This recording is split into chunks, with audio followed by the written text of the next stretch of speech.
Some of you are familiar with River Shared, had worked with Ron Koth of Bar Engineering, and we had applied for a NRCS grant to try to look at the configuration of the Cook Ditch, which is a ditch diversion off of Spearfish Creek in South Dakota.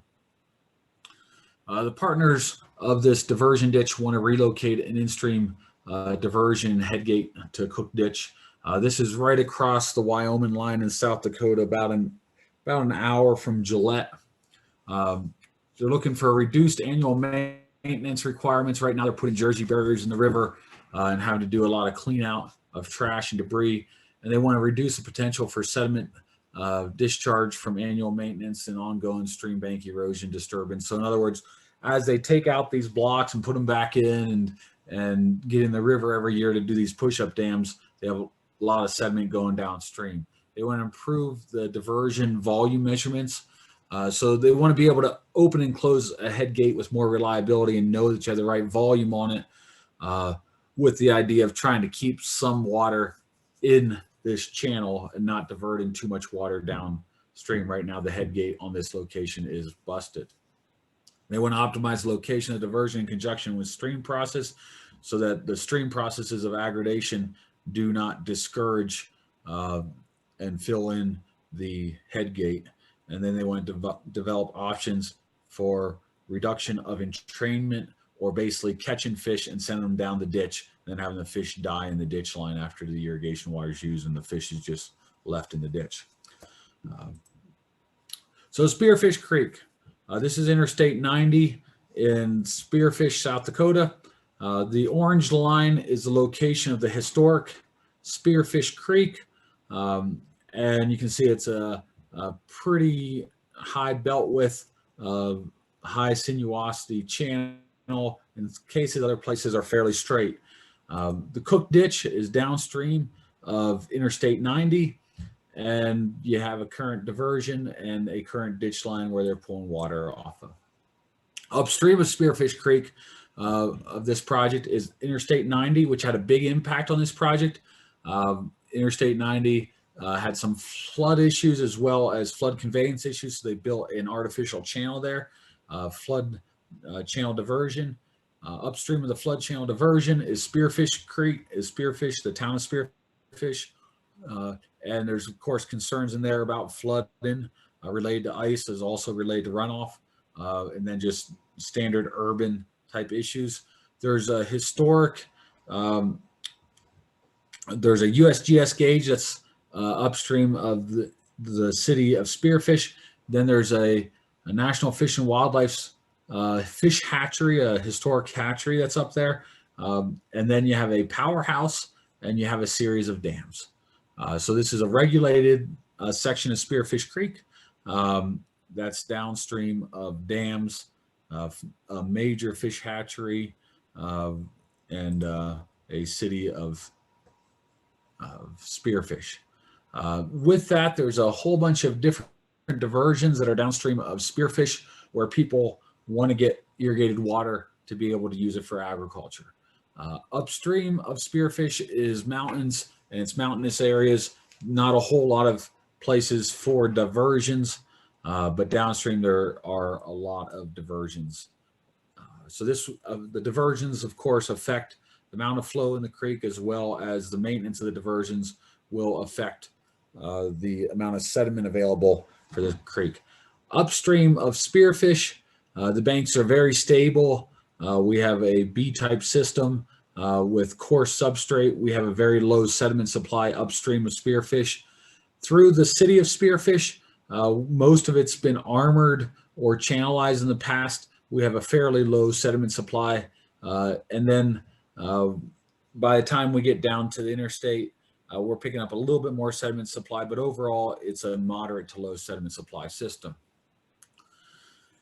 In the early 1970s, Interstate 90 was being constructed, and there started to be issues with ice jams and flood issues related to the embankments of Interstate 90.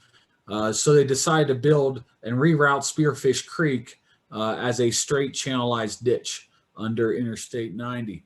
And the idea of this was that it was supposed to relieve flood flows during the spring, as well as create an opportunity for ice flows and ice jams to get pushed through the system. It has not functioned very well, and they were looking at alternatives for how to deal with ice up in Spearfish Creek. Where the ice jams, as we talked about last week, related to the shelf ice and the anchor ice, are causing big problems with fish habitat, as well as causing problems with flooding upstream. There's a typical cross section that's shown on this one that shows a channel where the bypass channel is approximately 15 feet lower than the existing normal low flow channel of Spearfish Creek. They now consider Spearfish Creek in the original location to be the old channel location of Spearfish Creek. But this functions as a diversion, and there's a low flow that goes through there seasonally and also provides water to the Cook Ditch.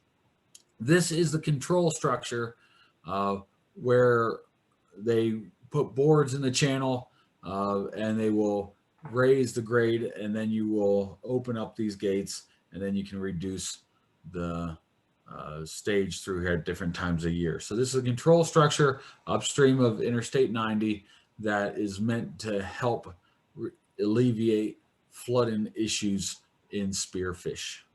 And you can see the location of that structure. There's obviously a fair amount of sediment aggregation above that, even though you have a low to moderate supply sediment rate upstream. It's catching all the sediment that is available to be caught. We have issues with changes in land use. We have transportation infrastructure issues. We have irrigation infrastructure issues. We have flooding from ice, water, routing, and aggregation. We have floodplain issues for FEMA, fish and habitat and stream bottom. Cementation is causing a problem because of the idea of getting rid of all the fine materials downstream and not having a whole lot of sediment to resupply it. So everything's becoming very hard. And then the water quality, municipal water supplies have issues with point sources. And then we have public and private ownership. And through this reach, Cook Ditch is just one of numerous irrigation infrastructure issues. So they're trying to create an opportunity to improve the fishery while giving reliable irrigation and providing flood control protection for this area. The flow in ice and routing of ice upstream of Interstate 90 looks something like this, where you'll have big, vast areas where, if we look at the picture on the upper left-hand corner, the size of the channel that goes through there is about 30 foot wide, but you can see that ice has completely flooded out the entire valley and has formed from the bottom of the channel and has just completely filled in the channel. So the ice just keeps on increasing, and it causes problems for the roadway as well as people's homes in the area. There is some minor bank erosion upstream, but most of the significant bank erosion is downstream of this reach on Spearfish Creek, just because the stuff upstream has been significantly anthropogenically manipulated.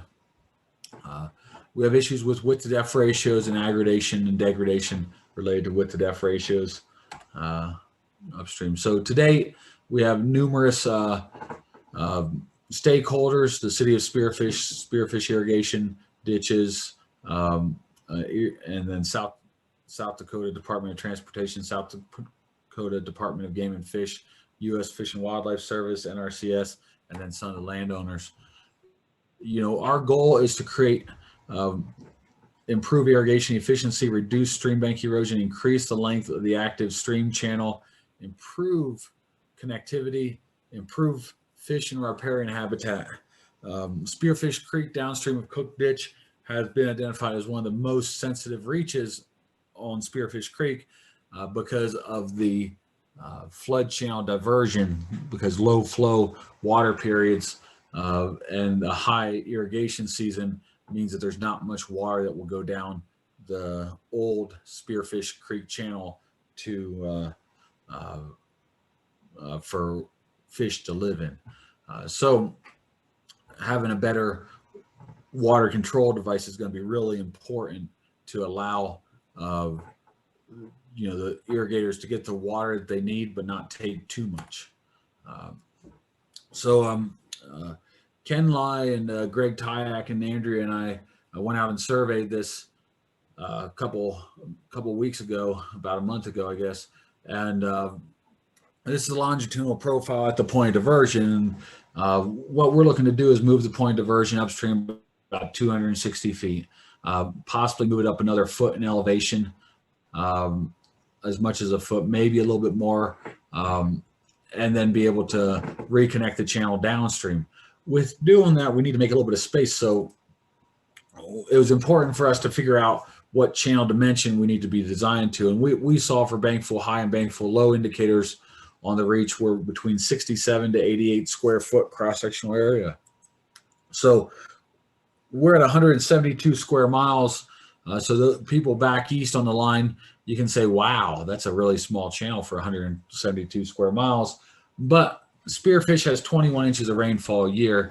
And when compared to 17 inches of rainfall a year on a Rabbit Creek near Livermore, Colorado, we fall fairly close to the same amount of the same channel size as we would in that region of Colorado. So we looked at it and said, well, we have diversion, but most of the bankful runoff is actually going down the old channel and not going through the diversion channel. So we've definitely seen a slight narrowing of the channel than what we would have thought it was historically, and a grown in of vegetation.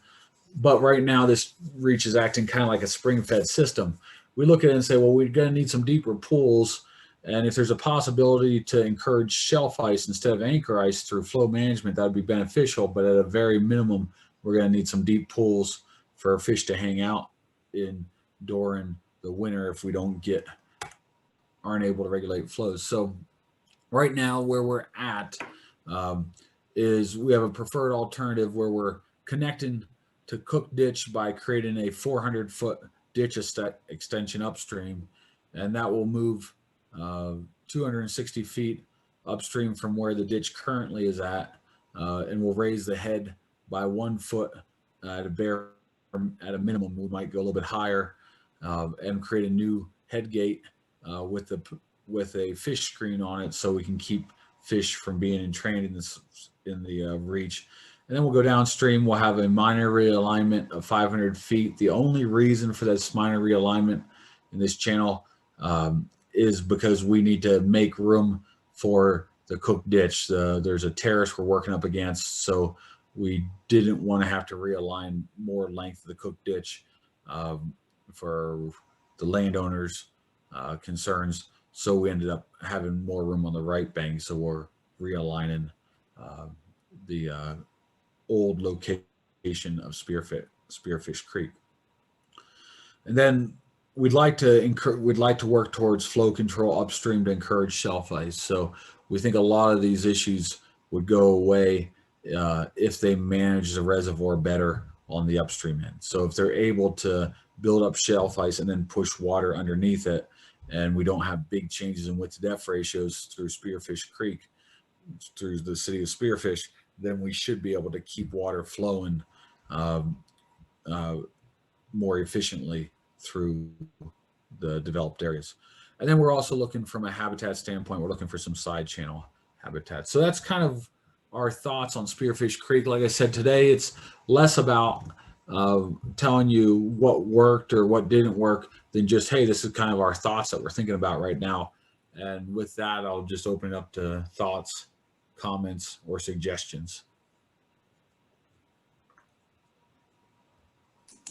Dave, it's Brad. Question for you. Can you point on the drawing to the realigned section and then the minor realigned section? Yeah. So do you see my mouse right now? Yes, I do. So this is. Go ahead. Yes, this is at this station about 100 feet downstream of Interstate 90 embankment, where my arrow's at, is where we start to do minor realignment. And then from here on up, we're staying with the channel in place from here downstream. And then we have another minor realignment down here just because the creek's getting close to the ditch line.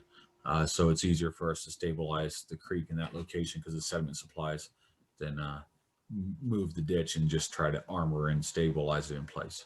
Okay, and the narrow, tight blue lines near the bottom of the page are the extension of the Cook ditch itself.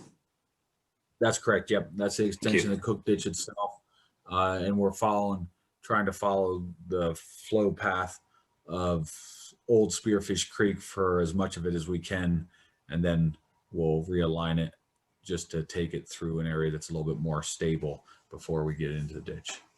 Thank you. It's a cool project. Hey, David, Tim. Hey. So there are not any current plans on that overflow ditch that's just, straight to the interstate. Yeah, right now it is not we're not working on that aspect of the project. The DOT Right. is trying to figure out what they want to do with that project long term. And we'd like to give opinions towards it, but it is outside the scope of the NRCS funding to do anything to that project, to that aspect of the project. Okay. Yeah, and I just wondered if they would be, taking into consideration what you're trying to do, and that the two would eventually, mesh well when both are done. Yeah, I think, Tim, I don't, I'd have to look into it more and stuff, but they are looking at 10 different alternatives for what to do with that channel, but all of them are in the vicinity of that channel and upstream of the channel. None of them are down near Cook Ditch. So I would like to see them kind of work with flow management, and then also when the channel has been functioning, it was able to relieve some flooding issues in town, and some icing issues, but it hasn't functioned that well, and it requires an active functioning to it opposed to just passive functioning. So I think they're going to be looking towards trying to reconfigure it in some way to make it more passive than active.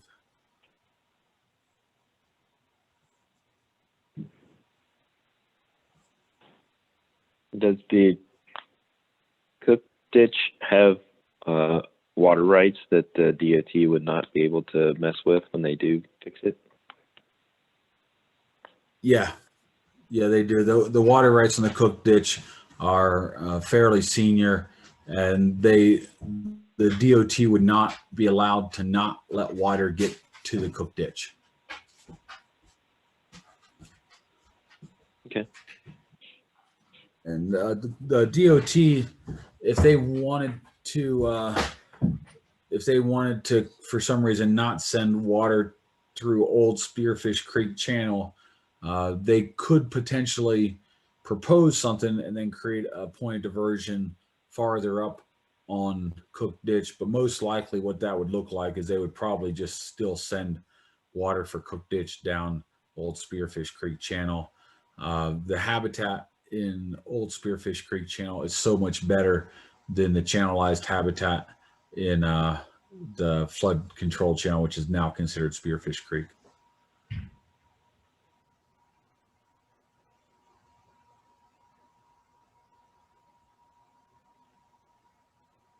All right. So if people like the idea of presenting a project and kind of talking over it together, and you just find value in it, by all means, let me know. And if you have a project you want to talk through, you don't have to have said, "Oh, well, I figured it out," or "I know what I'm doing," or "Boy, I really messed up." You could just say, "Hey, this is a project we're doing. Do you have thoughts or concerns?" and that might be helpful as a group for us to move towards something that is taking other people's thoughts and concerns as well. So, all right. Well, thank you very much, guys. Have a great week. And I'll talk to you later. I'll be on the line if anybody wants to talk about any other details. Thanks, Dave. Yep. Thanks, Dave. Thanks, Yeah. Dave. Have a good day. Dave, I was going to talk to you about a few things, but if Baseth's on the line and he needs to talk about some work stuff, I can wait. Okay.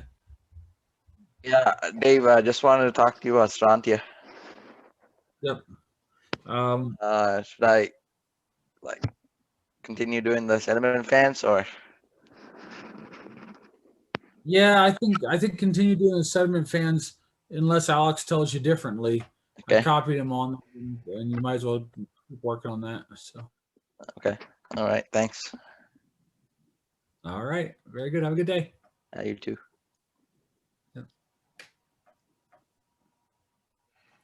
Anybody else out there who wants to talk to Dave? Hey, Dave, this is Stallman. Can you hear me? Oh, hey, Matt. Your thing comes up as Gateway Men. I was like, I don't know who Gateway Men is. Hey, Matt. No, it's because I'm using my phone and I must have logged in with my other Zoom account for church. So sorry about that. Okay. That's me. No, that's cool. Good. Hey, I'm just checking on you. What's your schedule for coming to the ranch again? I'll be there on a late Wednesday night, and then I'll stay there on Thursday night, and then fly back on Friday at about, I think my flight's out of Dallas at 8 p.m. So Very good. Well, I'll see you up there at the ranch then. Looking forward to seeing you. I look forward to seeing you, Matt. Have a great day. All right, y'all too. Take care.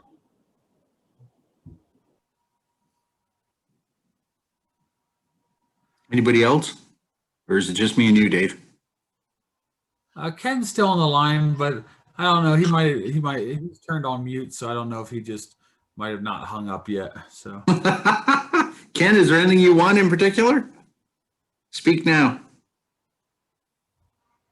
No, apparently not. So I'll dive into it.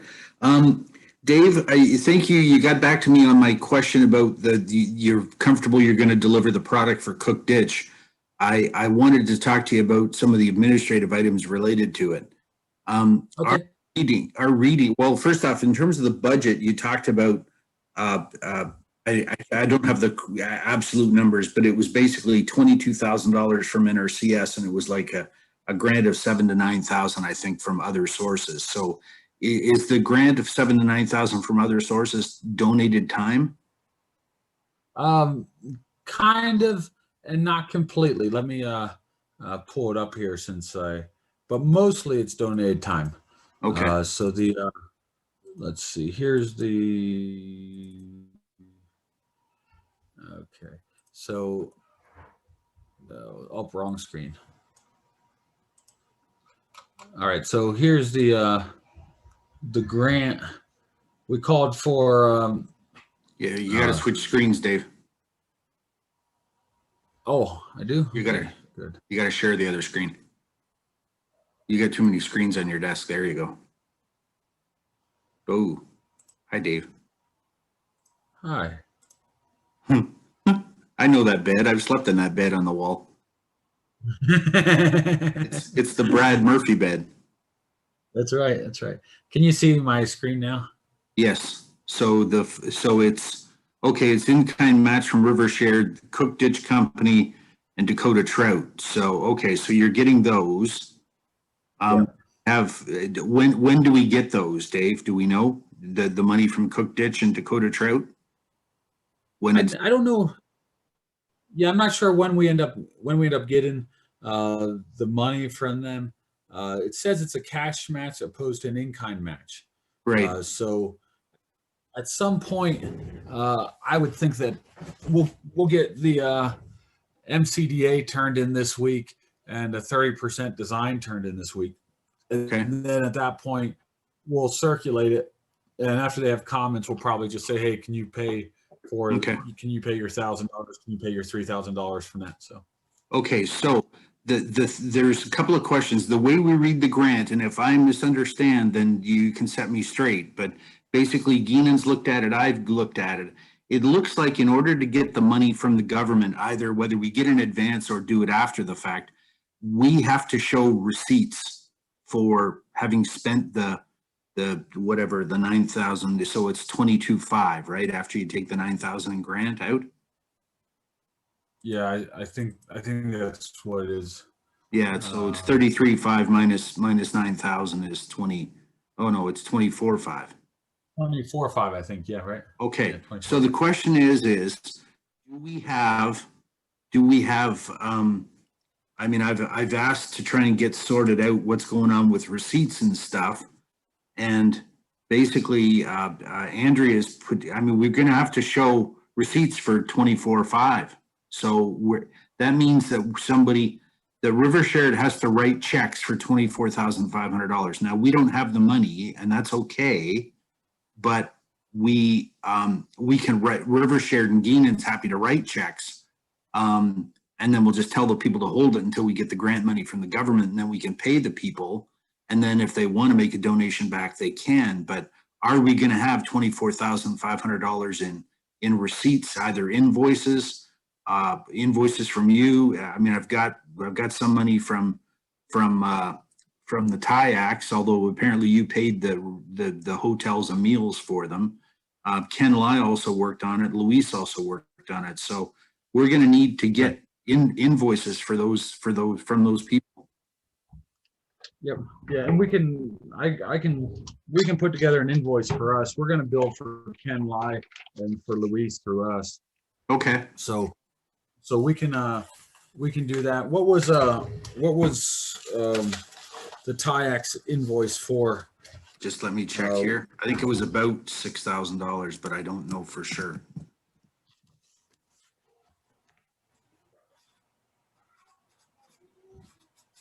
I'll forward this on to you, okay? So you've got the exact. No, it's only $4,007.85. So let me forward this to you. Good. So were you working on this in the background? I mean, am I jumping in unneeded here, or is this? No. This is great. This is great. No, yeah, I've been working on it, but I need to put more emphasis towards getting things out, and I'm happy because we don't want to go to jail or anything over things, and we want to be able to. No, I understand that, but I guess no, what no, I, no. Dave, is You're that not stepping on anybody. Go ahead. You're not stepping on my feet, that's for sure. No, okay. Well, So I guess I'm not stepping on your feet, but I'll be honest with you. Geenan didn't really want to do this, and I've been drawn into it because I'm concerned because I don't want us to go to jail. And it's a little bit difficult. We've got Sarah doing some of it, but I mean, it's hard for her to phone up you and yell at you to get something done. So I really, really stress that we need to have somebody to project manage these projects. So you need to set aside time for somebody. And Dave, I'll do it, but you got to have, I've got to be aware that I need to do it. You know what I mean? Okay. Because it's taken up a bunch of time, and River Shared's already taken up a bunch of time. And so now, I'm being pulled in at the tail end of something to try and get it organized. And again, if you had it all organized, then forgive me, but I didn't have that impression, and neither did Dave. And we're getting concerned about trying to stay on the right side of the NRCS since they could be a significant revenue stream. So, anyway, so. Yeah, I was gonna say I've been thinking about all the things. I'm always hesitant on saying how much I had organized because it seems like I never quite have it organized quite enough for anything. But I'm definitely aware of it. If it's something where it is a big burden to you, then we can move forward, and I think we can probably stay on top of it. But if you're willing to have time to do it, then I'm tickled that you're willing to have time to do it. So Dave, and the bottom line is I'm happy to do it. I just need to know I'm doing it rather than kind of being pulled in at the tail end, because that way I know that I'm in charge, and that way I'll stay on top of this stuff. But I've kind of been been pulled in at the latter end, and that's and the other thing is, you know, with us having gotten the bylaws clarified and some other things, I mean, we're putting in place some administrative procedures to make things run clearer and smoother in the future. Okay, so this is kind of one-off, but we need to get through this and we need to handle this well. I reached out to you about the deliverables because that's the thing I can't do. So you seem confident you've got that in hand, so I'm comfortable with that. But we need to be doing something. So you don't need to pay me, but I'll probably send you an invoice for some of my time while I'm doing this stuff. Okay. And it can help you. Are you going to have trouble spending the 24.5, or are you going to be okay? Are you going to be way over budget? Where do you know where you're going to be?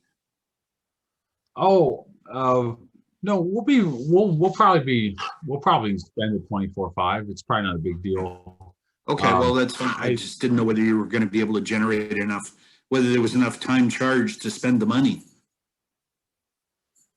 Yeah, we'll be able to. I mean, with that said, I mean, we're using it as training for the guys and stuff too, so it's not all super efficient. Right. But we're looking to send it all back to River Shared, or as much as we can. Yeah, absolutely. So and I have confidence in you in that. I mean, that's not, you know, and again, if River Shared gets. Well, let me put together kind of what our expenses were today, up to date, and then what I expect them to be. That'd be great, from Dave. here on out, and then we'll just kind of, then that will be in front of you, and that'll make sense for you. So okay, and I didn't know whether. Go ahead. Go ahead. No, I'm going to just add you to the Dropbox location too, just so you have any of that stuff if you want it. So. Yeah, and the Dropbox isn't working for me, Dave. So just send it to me, and I'll just set up a file at my end. Oh, okay. Very good. Yeah, I didn't know whether you're going to bill Ken Live through SWCS or whatever, but you know, SWCA, but you're going to do it through Rivershare. That's fine. I don't care. We just need invoices for the 23.5, and basically all we need to do is basically, you know, Geenan's happy to write checks. We just need to know who to, and we'll get them written and just tell you to hold on cashing them until we've got the money back from NRCS. You know what I mean? Yeah, that works. That works good. Somehow we're going to have to show that you had shown me earlier on the we're going to do is for in-kind stuff. So you need to show that somehow as well. The other you need to show for the cash from the trout group or anything like that, but we're going to need to show the in-kind from River Shared as well. So, and that could be simple. Yeah. You know, timesheets of people that are worked on it. You know, that could be you. It could be anybody. Okay. Yep. Yeah, and that shouldn't be a big problem. We, like I said, we're training some of our guys on it, so their bill rate is a lot higher than what we need, but we'll just use a discount to show the in-kind on it. So. Okay, that sounds good. Thank you. So that's fine. So yeah, send me the finances to date on it. That'd be great. The other thing is, I'm sorry for the confusion over Truman, but he's engaged. We're starting to move forward now, but I mean, he really, I mean, he talks a good line, Dave, but he hasn't been delivering. And there's a lot of effort being put in on other fronts to move this forward. And he says he's doing stuff, but then he doesn't do it. So for right now, I'm happy to keep working with him because he has engaged.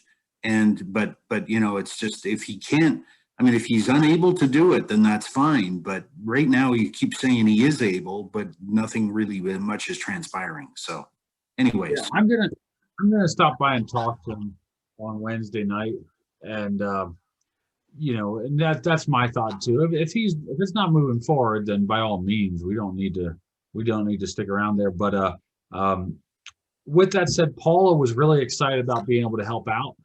And maybe it's something where Paula can get involved more and they can work together, or maybe Paula looks at it and says, "No, we really need to get somebody else." So. Yeah, I don't really care. You know, and again, Truman's got a lot of stuff going on in his personal life, and you know, I'm like, I totally respect that, but then he needs to tell us because like I said, I've had a couple of calls with him, and every time it's like, yeah, I'll get right on it, but then nothing gets, honestly, Dave. I mean, his progress report. I mean, I sent him an email prior to 2 weeks before the last board meeting, got no response. I sent him one the day before and he responded, and it was a bunch of stuff he'd made up to make it look like he was doing something. I'm sorry, there wasn't much there. So, again, I can even be patient if you can tell me, look, I'm still working, my dad's not doing well. I'm going to be another 2 months, but at least tell me what you're doing. Don't go radio silent on me. That's not an option. At least communicate. A lot of people on the board are pushing really hard, and we're making a lot of progress. But I mean, and I'm making contacts up here, and I want to point them to the River Shared website, but it's still a mess. You know what I mean? Yeah. It really hasn't changed much in 7 years. No, and I mean, the last time he said that, well, downloading the videos was taking longer than he thought, and I'm going, well, Truman, you've been at it for 2 months. How long does it take to download videos? Like, come on, that's an excuse. That's not real. So anyway, yeah, again, I'm happy to work with him. I like the guy. He's great. The talk doesn't match the action. So that's all I'm asking for. And if you think Paula should be the person, part of it is, Dave, is we've got money. I'm happy to, we're happy to spend it and pay for the help, but we need the help. Yeah, that's right. That's right. So in order to so that we're not busting our ass in the background trying to do stuff, but then nobody can see it because the website's not functioning. I mean, that's not fair I'm pushing the board pretty hard to get, bylaws and officers and, budgets and, and stuff. And I mean, I sent some money myself to try and make sure we'd have money to do stuff in the short term. So I just want to see some stuff move forward, Dave. So anyway, that's it. Good. So thank you on the cook ditch. Send me that stuff. And if you talk to Shrink, I love the guy. He's great. He just can't be non-responsive. It's not an option. Yeah. Okay. All right. Very good. That's it for me. Thanks, Dave. All right. We'll talk to you later, Brad. Have a great day. Thanks. Bye. You too.